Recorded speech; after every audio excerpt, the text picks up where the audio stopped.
我一个985本科生，3000，我一个月挣2000块钱，我真的挺不住了。出了社会以后才发现，的今天本科毕业于985真的是硬质的，生活压力将你当成的教育。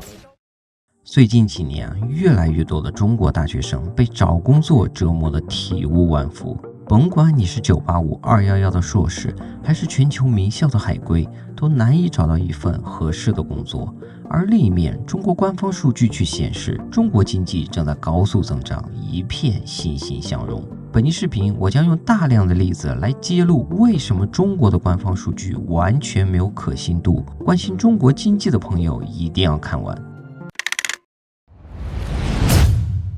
中国的统计部门有4大金刚：统计局、中央银行、财政部和海关总署。当年4兄弟一起上山拜师学艺，师傅教给他们3大绝招，并告诉他们，有了这3招，以后无论中国经济破败成什么样子，你们都可以轻松化解。第一招，耍无赖。这里是指有一些连续恶化的数据就悄无声息的让他们消失。最臭名昭著的就是去年的青年失业率事件。2023年6月，中国16到24岁城镇青年失业率达到 21.3%， 创下历史新高。随后中国统计局就暂停发布这个数据，给出的理由是要优化统计方法，以便能更真实地反映出中国城镇青年的就业状况。2024年1月，统计局发布了优化之后的数据，并给出了具体的调整方法。简单说就是剔除了寻找兼职的在校学生，说这群人仍然以学业为主，就算找不到工作，也不应该被计算到失业人群中。在评价之前我们先来看一下统计局对失业人群的定义。年满16周岁，有寻找工作的意愿，并每周工作不足1小时的人才会定义为失业人口。失业率的意义本身就是通过大家的就业情况来反映整体经济的现状。根据国际劳工组织的标准，一个青年是否应该被纳入失业统计，看的应该是他是否在最近4周有积极的寻找工作，而并非他是否是一个学生。所以我想问一句，那些想要找兼职的大学生，如果连一份每周1个小时的工作都找不到，能不能反映出就业很难、经济不好的现实？答案是显而易见的。所以统计局对青年失业率所谓的优化，让这个数据也失去了它本身的意义。接下来我说2个我本人长期跟踪但却突然消失的数据。第一个数据是阿里法拍房总量。先说一下什么是法拍房。根据中国4级的百度百科对法拍房的定义，当债务人无力履行不啦不啦不啦，我用大白话翻译一下，就是当房奴没有办法按时还房贷的时候，银行就会向法院提起诉讼，没收你的房子，再进行强制拍卖，卖来的钱就可以拿去还银行贷款。阿里法拍是我以前经常看的一个网站，那时候呢，大概这里会有一个法拍房总量，后来就突然消失了，现在就连网络上也几乎找不到相关的报道。要知道，当时国内关于阿里法拍房3年暴涨100多倍的新闻可是满天飞，我也是看了新闻才知道这个网站的，不过还是被我找到了一个漏网之鱼。阿里拍卖有一组数据，明年法拍房会破1000万套吗？2017年全国法拍房9000套，2018年法拍房数量去到2万套，2019年法拍房去到了50万套，2020年法拍房去到133万套，2021年法拍房数量去到了168万套，2020年法拍房据说已经达到了500万套。在中国，房子被法拍有成为失信人的风险。我在做视频的时候特意去查了一下失信人的数据。你猜啥？失信人数据也停更了。我赶紧去验证一下，在中国执行信息公开网果然显示，数据统计截止到2019年3月6日。不过根据网络上的信息，当年停止更新的时间是在2023年11月，数据也只有800多万。不知道为什么时间改到了2019年，人数反而增加了那么多。知道的朋友请帮忙解答一下。小粉红可能会说，这些民间的数据整天给中国抹黑，你怎么不看官方数据呢？首先，中国官方压根儿就没有定期公布的法拍房数据，目前大部分的报道都是引用中指研究院和科尔瑞的数据，这些也都是民间机构。其次，民间的非官方数据虽然没有官方数据的可信度高，但在经济分析中仍然有着非常重要的地位，因为官方数据在丰富度和更新周期上有着一定的局限性。比如前2年大通胀的时候，美国的租房通胀一直是一块很难啃的骨头，美联储也会通过新租房合约的价格来判断未来租房通胀的走势，这个就属于非官方的数据。阿里法拍是我知道的唯一一个全国法拍房公开出售的网站，就算有其他的网站，它也一定是最大最权威的。所以阿里法拍关于法拍房的数据是非常有价值的非官方数据，可以实时的反映出有多少中国人无法承受房贷的压力，而这样的数据却说没就没了。当然，我也并没有直接的证据表明阿里法拍房数据的消失是中国政府下的命令，这个就见仁见智吧。关于阿里法拍房，我就说到这里。第二个就是中国的官方数据了，房地产土地购置面积也是我过去一直跟踪的一个数据。整个中国对房地产市场最敏感的一定是那些开发商们，当他们对未来房地产市场悲观的时候，首先要做的就是减少买地，所以土地购置面积是房地产市场的一个领先指数。然而在2022年超过50%的暴跌之后，这个数据也神奇的消失了。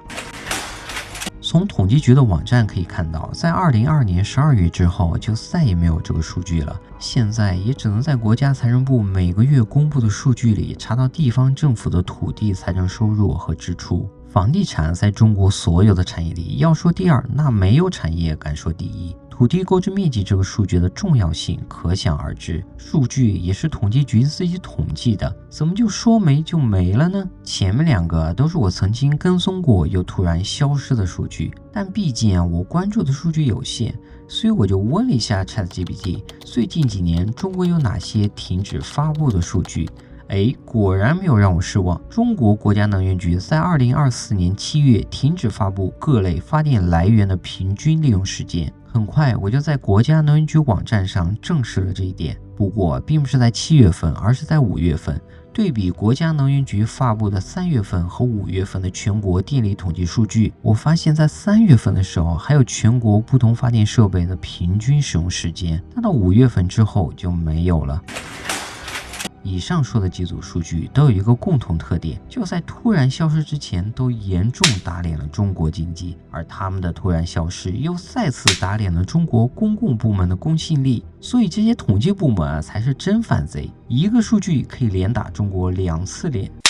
第二招，恶心人。这也是我最讨厌中国官方数据的地方，就算把数据告诉你也偏要恶心你一下。我平时也有关注很多国家的数据，比如美国、日本、欧洲、澳洲和加拿大等，但没有一个国家在公布月度数据的时候会像中国一样频繁的用累计值而非当月数据。因为月度数据本身的意义就是体现经济的短期波动，而累计数据最大的特点就是抹除短期波动。虽然说通过简单的减法也能得到月度数据，但如果你需要处理大量数据做点分析的时候，这就会增加很多的工作量。而且在我通过手机看到数据的第一时间，身边通常没有电脑，也不方便做计算，很难清楚当月数据的同比或环比到底是多少。比如我们看2021年房地产住宅销售的数据，如果看累计值，2022年10月到12月公布的数据分别为同比增长 7.1%、4.4% 和 1.1%。看起来还不错的样子，但如果通过计算得到的单月数据分别为同比下跌 24%、16% 和 19%， 所以说累计值根本无法反映中国房地产住宅销售在2021年最后3个月的暴跌。社融数据是一个非常典型的例子，在今年之前，央行每月公布的社融数据都还是当月制。比如在2023年4月的金融统计数据报告中，我们可以轻松的看到4月份居民和企业的短期贷款和长期贷款的情况。因为统计局的数据太假，所以我更喜欢用社融去判断当月中国的消费、房地产、企业活动和企业投资的情况。然而，从2024年开始，中国央行就不再公布当月的社融数据，而是公布累计值。因为社融数据的季节波动很大，所以通常是跟前几年的数据做对比来判断当月的情况，而前几年的数据又很难查到，这就给我了解社融数据创造了巨大的麻烦。至于为什么社融数据突然从月度数据改成累计数据呢？我相信很多人已经有了答案。我们看今年10月份的社融增量报告，2024年前10个月社融增量累计值为 27.06 万亿，比上年同期减少 4.13 万亿，其中对实体经济发放的人民币贷款增加 15.69 万亿，同比减少 4.32 万亿，政府债券净融资 8.23 万亿，同比增加 7091 亿元。除了政府发债增加了，今年的社融基本是全面大幅下降。这第二招的精髓在于绕，对于那些不方便删除的数据，我们就改变数据的展示方法，目的就是要绕晕你。第三招，不要脸。2023年中国 GDP 增长 5.2%， 今年也定下了 5% 的增长目标，就算完成不了也肯定大差不差。按理说 5% 那绝对属于高增长了，经济也应该一片繁荣。但不要说跟很多人的真实体感不同，就算跟统计局公布的其他数据也大相径庭。首先是房地产，根据哈佛大学开尼斯的估算，2021年中国房地产行业占 GDP 的比重为 24.4%， 再加上家电等下游产业，就算房地产这2年有所下降，那也绝对是影响中国经济的第一大行业。然而，就算根据统计局自己的数据，中国房地产无论是在投资、新屋开工还是销售，都处于连续暴跌的状态。我还没见过哪个国家的支柱产业在暴跌，但经济却高速增长的。于是我问了一下 ChatGPT， 结果它也只能想出一个例子，就最近几年的中国。不知道有没有人知道类似的例子来分享一下。其次是青年失业率的暴涨，在2021年12月，中国官方的青年失业率数据只有 14.3%， 但到2023年6月，这个数据暴涨到了 21.3%。在统计局修改数据统计方法后，青年失业率在今年的6到8月再一次迎来了暴涨。如果经济在高速增长，那一定是越来越容易找工作，年轻人怎么可能连一份兼职都找不到呢？第三是 M1 负增长。中国的 M1 包含流通中的货币和企业活期存款，其中后者是主要成分，跟企业的生产经营活动息息相关。在中国银行的一份报告中写道， M1 增速与 GDP 增速具有较高的正相关关系，市场普遍将 M1 增速作为预测经济走势的重要指标。从去年年初开始， M1 同比增速就不断下跌，今年4月份更是出现负增长，并且跌幅不断扩大。按理说近2年的经济增速也应该大幅下跌才对，然而我们统计局给出的数据却是经济高速增长。所以说按照中国官方的统计数据，中国现在的情况是一边企业经营活动所流通的钱在减少，一边生产经营活动又在高速增长。当然这也不是完全没有可能，就是中国劳动者的生产效率在近2年出现暴增，你觉得可能吗？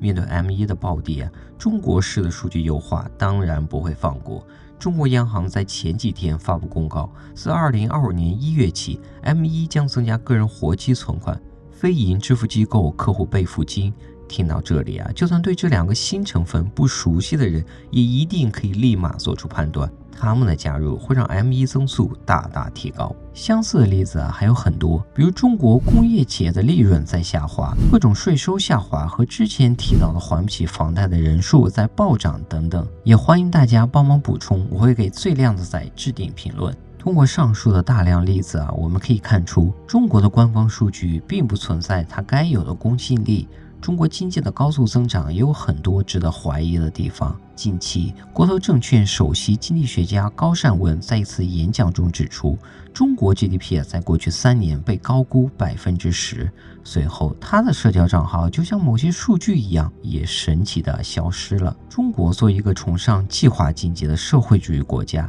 恰恰需要准确的经济数据来制定相对可靠的计划。元朝时期朱元璋就对人口统计造假者有着罪在官者处斩，罪在民者充军的规定，因为他知道，如果统计数据造假，国家就无法正确地做出各项计划。然而，讽刺的是，越是专制的国家，就越容易夸大经济数据。2022年，芝加哥大学的路易斯通过分析184个国家从1992年到2013年夜间光照强度和经济之间的关系，发现专制国家的经济增长被夸大了35%。同时，作者还将专制国家与民主国家发展的早期作为对比，进一步论证了专制国家夸大经济数据的观点。中国每年都会制定增长目标，比如今年的5%，统计部门在政治高压下，无论经济本身怎么样，想方设法也要完成这个目标。可以看到，除了疫情时期的2年，每年的实际增长率基本都略高于增长目标，而这就是中国的经济数据为何看起来如此不真实的政治原因。因为各种统计部门的工作内容压根儿不是统计，而是完成政治目标而已。有的人可能会说，如果中国的官方经济数据那么不可信，为什么你还要看呢？这里的原因很简单，很多关键性的数据，比如 GDP、失业率和通胀等等，官方数据是唯一的数据来源。如果你还想看中国经济，就不可避免的要看这些数据，但也分怎么看。虽然中国官方数据的绝对值不可信，但相对值还是值得参考的。比如中国去年 GDP 增速为 5.2%， 这个 5.2 本身完全没有意义，我甚至都不确定去年中国经济到底是下跌了还是增长了。但如果我们看过去10年的 GDP 增速，就会发现中国的经济增长在逐年放缓，而这个结论是相对可靠的。至于具体放缓到哪里，就不得而知了。最后我想说经济数据是反映一个国家经济运行状况最重要的东西，它是政府做出正确决策最大的依赖。如今在中国却变成了皇帝的新衣，严重扭曲的经济数据既骗不了外资，也骗不了任何一个有思考能力的人。最近2年已经出台了一轮又一轮刺激经济的政策，而且口号是越来越响。正是因为没有真实的经济数据，所以没有人知道中国经济到底面临着多大的困境，自然也没有人知道该如何才能救活经济。所以前面的政策也几乎没有起到刺激经济的作用。撒谎成性的人，最终必然会被谎言所反噬。会议认为，今年是全面贯彻党的20大精神的开局之年，是3年新冠疫情防控转段后经济恢复发展的一年。我国经济回升向好，高质量发展扎实推进，